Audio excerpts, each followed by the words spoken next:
ছাড়া হয় না একটা। মাওলানা হাবিবুল্লাহ সাহেব ভিড়ের মধ্যে।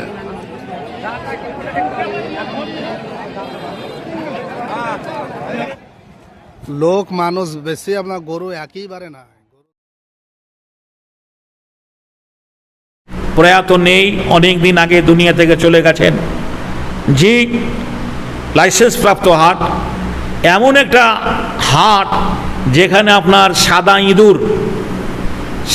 ইঁদুর বিক্রি হয়, যে হাটে টিয়া পাখি ময়না পাখি কিনতে পাওয়া যায়, যে হাটে পায়রা যে পায়রা পুষে, এই পায়রা হাঁস মুরগি গরু ছাগল একসঙ্গে সম্মিলিতভাবে সে হাটে খরগোশ, এ হাটে রাজহাঁস এগুলো পাওয়া যায়। রাজহাঁসের বাচ্চা থেকে শুরু করে পাতিহাঁসের বাচ্চা থেকে শুরু করে একবারে ঐতিহাসিক আদর্শপূর্ণ হাট বলা যায় এই সাগরদিঘি। কিন্তু আজকে এই অপপ্রচারের জন্য যে কিছু মানুষ, হিন্দু সনাতনী ধর্মের কিছু মানুষ অপপ্রচার করেছেন, মুসলমান ধর্মেরও কিছু মানুষ অপপ্রচার করেছেন, উভয়ের অপপ্রচারে হাটটা একবারে ভাঙা অবস্থা।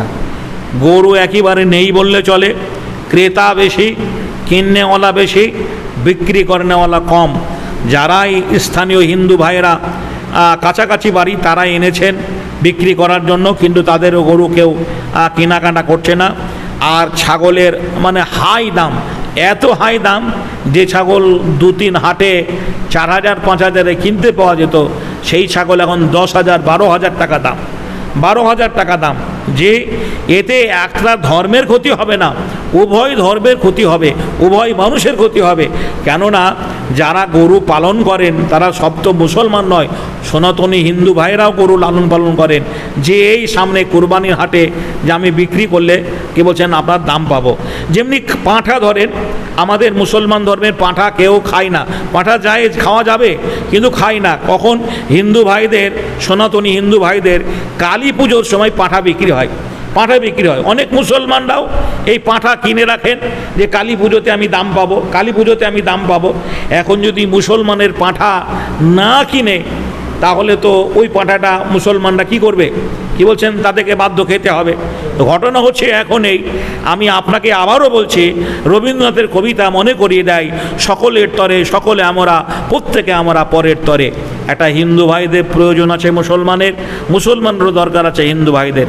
বলবেন কেন?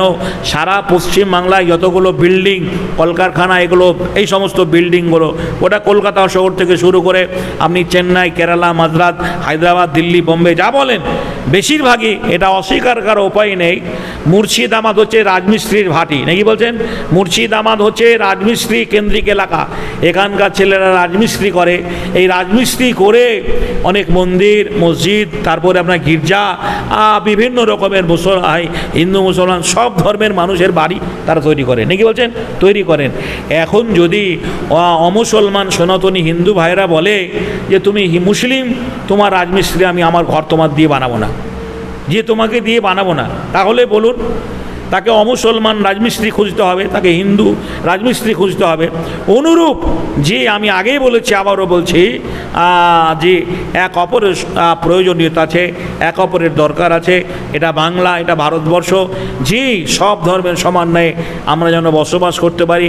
এক অপরের প্রতি আমরা হিংসা বিভেদ ভুলে গিয়ে এক অপরের ভাই, এক অপরের আত্মীয়, এই ভেবে যে আমরা সকলের দুঃখে সকলের আপদে বিপদে সঙ্গী হয়ে আমরা যেন পরিপূরক হয়ে গোটা বাংলাটাকে উন্নয়নের দিকে এগিয়ে নিয়ে যায়। আল্লাহ রাব্বুল আলামিন হিন্দু মুসলমান সকলকে বাংলার কি করে উন্নয়ন হবে, কি করে স্বাস্থ্য পরিষেবা ভেঙে গেছেন, কি করে হসপিটালের উন্নয়ন হবে, বেডশিট বাড়বে, পরিষেবা রুগীরা পরিষেবা ঠিকঠাকভাবে পাবে। স্কুলে আজকে ছাত্র নেই, শিক্ষক আছে, ছাত্র নেই। কেন ছাত্র নেই? চাকরি নেই। চাকরি আজকে যদি এখন এই সরকার, নতুন সরকার যোগ্য ব্যক্তিদের যদি চাকরি পাইকারি হারে দিয়ে দেয়, তাহলে তো আবার পড়াশোনার উপরে ঝোঁক হবে, পড়াশোনার উপর আগ্রহ আগ্রহ হবে যে না এ সেকশানে চাকরি হয়েছে, আগামী সেকশানে আমার ছেলে চাকরি পাবে। জি, আজকে যদি চাকরি না থাকে তাহলে তাহলে বলুন আপনার সব দিক দিয়ে, অর্থের দিক দিয়ে কমে যাবে। চাকরির দরকার রয়েছে, আর স্বাস্থ্যের দরকার রয়েছে। সরকার যেন এই দিকে নজর দেয়, স্কুল কলেজগুলো যেন ভালোভাবে চলে। আমাকে খুবই ভালো লাগলো এই নতুন সরকার, সোশ্যাল মিডিয়ায় জানি না কতটুকু সত্য মিথ্যা, সোশ্যাল মিডিয়ায় দেখতে পেলাম এই সরকার যে স্কুল কলেজে কোনো রকমের কী বলছেন মানে রাজনীতি চলবে না। এটা আলহামদুলিল্লাহ। জি, আমরা সরকারকে অশেষ অশেষ ধন্যবাদ জানাই। জি, কী বলছেন স্বাগত জানাই।